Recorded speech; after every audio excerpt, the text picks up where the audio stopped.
गणेश जी प्रथम पूज्य क्यों बने आप सब जानते हैं। एक बार भगवान शिव कार्तिकेय जी से और भगवान गणेश जी से बोले कि जाओ पृथ्वी की परिक्रमा करके आओ। जो सबसे पहले पृथ्वी की परिक्रमा लगाएगा वह प्रथम पूज्य कहलाएगा। कार्तिकेय जी का वाहन तो मयूर था, मोर पर बैठकर फुर्र से उड़ गए। पर गणेश जी का वाहन क्या है? जोर से चूहा, मूषक। गणेश जी का वाहन है चूहा। तो गणेश जी धीरे धीरे चले। अब गणेश जी जब चले तो गणेश जी सोचे कि मैं पूरी पृथ्वी की परिक्रमा कैसे लगाऊं। बोले संपूर्ण विश्व माता पिता में समाया है, क्योंकि माता पिता में हम समाये थे। माता पिता से ही ये संसार प्रकट होता है। इस संसार में कोई भी हो, बिना माँ बाप के संसार में आने की इजाजत नहीं है। भगवान ही क्यों ना हो, उनको भी माता पिता का आश्रय लेना पड़ा। देवकी वसुदेव, कौशल्या, दशरथ जी। इस संसार में ऐसा कोई नहीं है जो भगवान भी माँ बाप के बिना आए। तो चाहे चींटी हो या हाथी हो, इंसान हो या पक्षी हो, सबको आने के लिए किसका आश्रय लेना पड़ता है? माता पिता का। तो माता पिता ही ये सृष्टि को उत्पन्न करने वाले हैं, सृष्टि को रचने वाले हैं। इसलिए गणेश जी ने सोचा कि माँ बाप को प्रणाम कर लूं, परिक्रमा कर लूं, तो संपूर्ण पृथ्वी की परिक्रमा करने का हमें फल मिल जाएगा। गणेश जी ने माँ बाप की परिक्रमा लगाई, और जैसे माँ बाप की परिक्रमा लगाई, पूरी पृथ्वी की परिक्रमा लगाकर कार्तिकेय जी आए। बोले हम तो देखो पहले परिक्रमा लगा के आ गए, अब हमारी प्रथम पूजा होनी चाहिए। शंकर जी बोले आपने प्रथम परिक्रमा नहीं लगाई विश्व की, तो किसने लगा दी? बोले गणेश जी ने। कैसे लगाई? बोले इन्होंने हमारी परिक्रमा लगाई, पार्वती और शिव की। शिव पार्वती की एक परिक्रमा लगा ली तो पूरे ब्रह्मांड की परिक्रमा लगाने का उन्हें फल मिल गया। कार्तिकेय जी को गुस्सा आई और क्रोध में आकर कार्तिकेय जी ने एक छोटा सा प्रहार कर दिया गणेश जी के ऊपर। तो वो प्रहार जाकर गणेश जी के दांत में लगा, तो गणेश जी का एक दांत टूट गया। तब से उनका नाम पड़ा एकदंत। क्या नाम पड़ा? एकदंत दयावंत चार भुजाधारी, माथे सिंदूर सोहे। तो गणेश जी का नाम एकदंत। तो कार्तिकेय जी और गणेश जी के बीच में जो शर्त लगी तो गणेश जी जीत गए। तो गणेश जी ने माँ बाप की परिक्रमा की, तब से गणेश जी प्रथम पूज्य हो गए कि गणेश जी जैसी बुद्धि किसी के पास नहीं है। इसलिए गणेश जी बुद्धि के अधिष्ठात्र बन गए, बुद्धि के देवता बन गए। गणेश जी किसके देवता हैं? जोर से। गणेश जी बुद्धि के देवता हैं। जिसे बुद्धि चाहिए वो गणेश जी के पास जाए। गणेश जी बुद्धि के परम देवता हैं। अच्छा, गणेश जी का वाहन है चूहा। अब जरा यहां ध्यान से सुनिएगा। हमारे वेदों पुराणों ने, हमारी ऋषि मुनियों ने कितनी बढ़िया व्यवस्था की है। समझदार को इशारा काफी, ये सुना है ना आप लोगों ने। आप सब समझदार हैं, इसलिए हम इशारे करते चलेंगे। देखो, गणेश जी बुद्धि है और गणेश जी का वाहन क्या है? चूहा। चूहा किसका प्रतीक है? चूहा किसका प्रतीक है? तर्क का। कुतरता रहता ना, कुछ भी मिल जाएगा चूहा कुतर देगा। चूहा तर्क का प्रतीक है। किसका प्रतीक है? तर्क। चूहा है तर्क और गणेश जी हैं बुद्धि। तो गणेश जी किसके ऊपर सवार हैं? बुद्धि के ऊपर। गणेश जी किसके ऊपर सवार हैं? तर्क के ऊपर। बुद्धिमान वही हो सकता है जो तर्क पर सवार हो। तर्कमय बुद्धि श्रेष्ठ है। जो विद्वान होगा वह तर्क जरूर करेगा, तार्किक होगा। तर्क शास्त्र पढ़ते हैं ना हम लोग, तर्क शास्त्र है। तो बुद्धिमान व्यक्ति, देखो एक बच्चा होता है ना, बहुत सारे सवाल करता है। माँ भगवान हैं तो दिखाई क्यों नहीं पड़ते?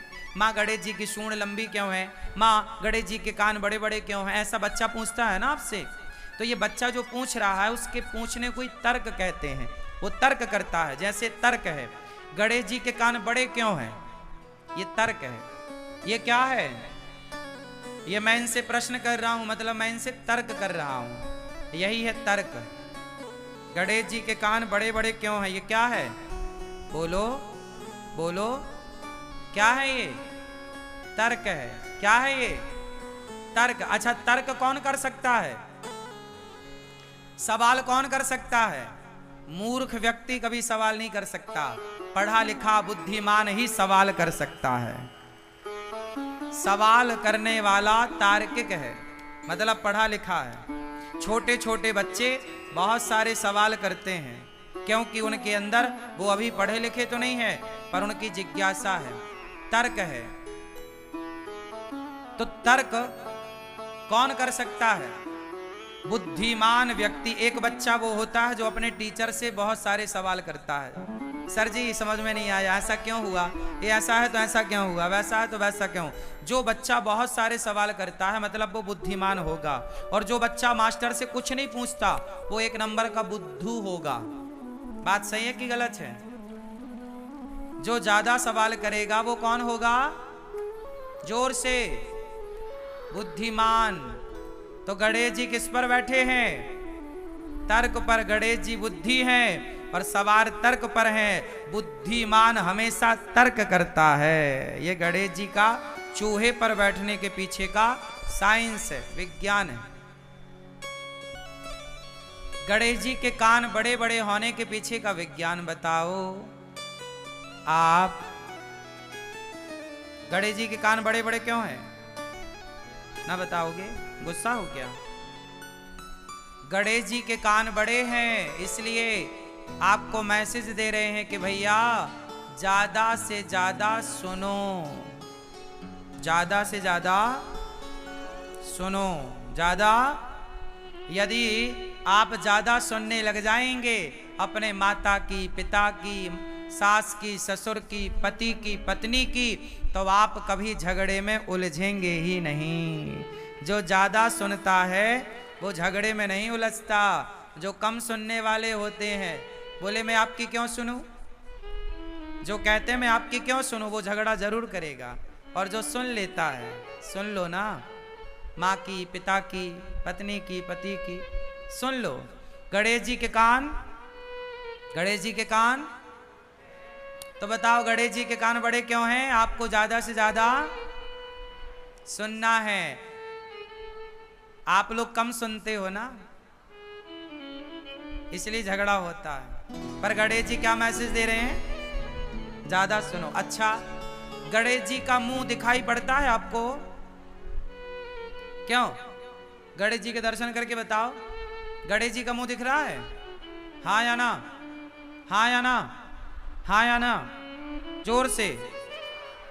गणेश जी का मुंह नहीं दिख रहा है। गणेश जी के मुंह अंदर है, सूंड ऊपर है। सूंड दिख रही है, मुंह दिख नहीं रहा है। मुंह भीतर की तरफ होता है। गणेश जी के कान बड़े हैं और मुंह अंदर है, मतलब दिख नहीं रहा है। मतलब गणेश जी का मैसेज है कि मुंह को छिपा के रखो, मतलब बोलो कम, सुनो ज्यादा।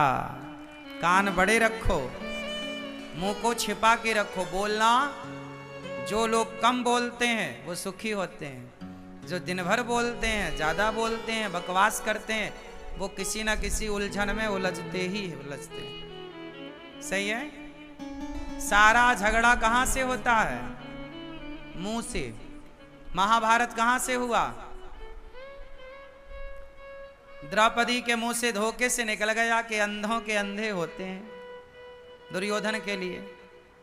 अवश्य निकल गया, दुर्योधन ने बात पकड़ ली और फिर दुर्योधन ने बोला इसके कपड़े उतार दो। तो महाभारत धनुष बाण से तो बाद में हुआ, पहले कहां से हुआ? मुंह से ही हुआ।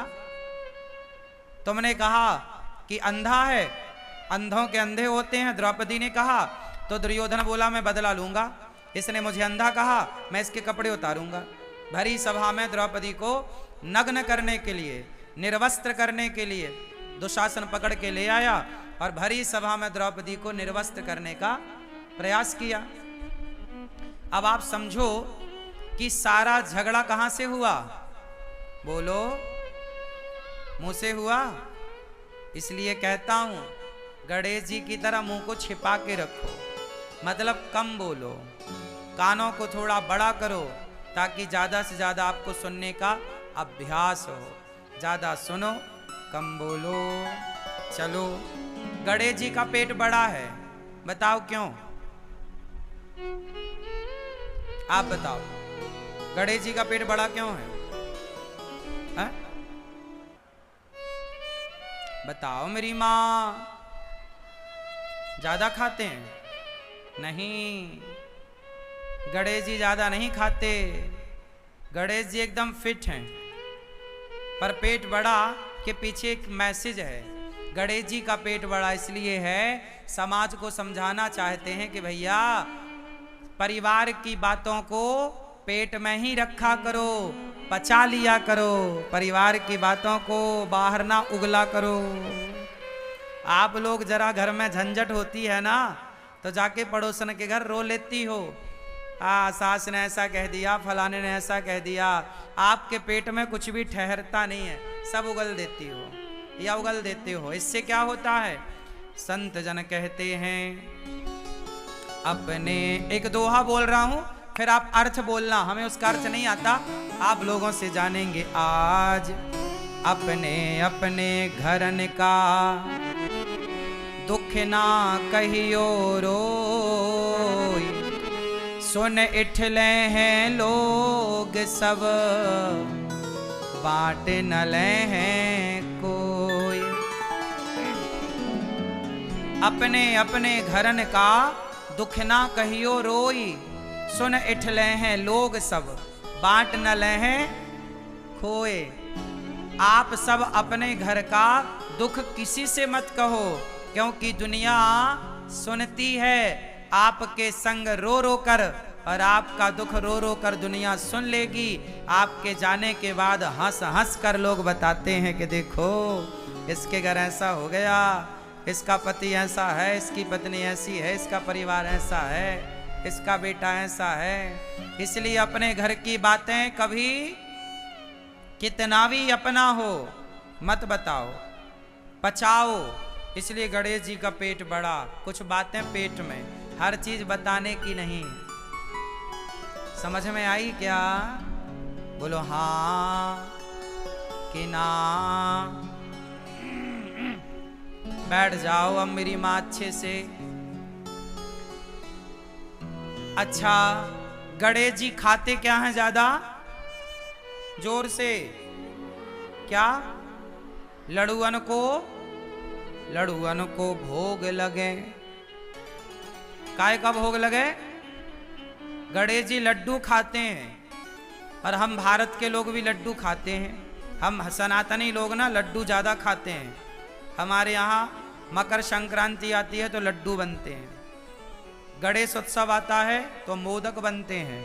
महाराष्ट्र में मोदक एक प्रकार का लड्डू ही होता है, पर लड्डू की बड़ी परंपरा है हमारे भारत में। क्यों? भारत में अनेक क्षेत्र में अनेक प्रकार के लड्डू बनाए जाते हैं। बेसन के लड्डू, तिल के लड्डू, है ना, और ना जाने किस किस के लड्डू आप सब बनाती होंगी मेरी माँ, और लोग खाते भी होंगे। अनेक अनेक लड्डू हम सब बना के खाते हैं। मोतीचूर के लड्डू, हाँ या ना, राजगिर के लड्डू, फला फला फला खूब सारे लड्डू। गणेश जी को लड्डू बड़ा पसंद है। क्यों? मैसेज क्या है लड्डू के पीछे? आप लोग लड्डू के पीछे का मैसेज समझिए, विज्ञान समझिए। लड्डू बनता है बहुत सारे दानों को जोड़कर। जैसे तिल का लड्डू बनाना है तो ढेर सारी तिल लेनी पड़ेगी और सारे तिल के दाने को जोड़ना पड़ेगा। जब जोड़ के एक कर दोगे तो लड्डू तैयार। एक दाने को दूसरे दाने से जोड़ा जाता है। बोलो हाँ, दाने को दाने से जोड़ दो, लड्डू तैयार। यही है लड्डू। कि जैसे एक दाने को दूसरे दाने से अनेक दानों को जोड़कर एक कर दिया जाए, उसी प्रकार परिवार में 10 लोग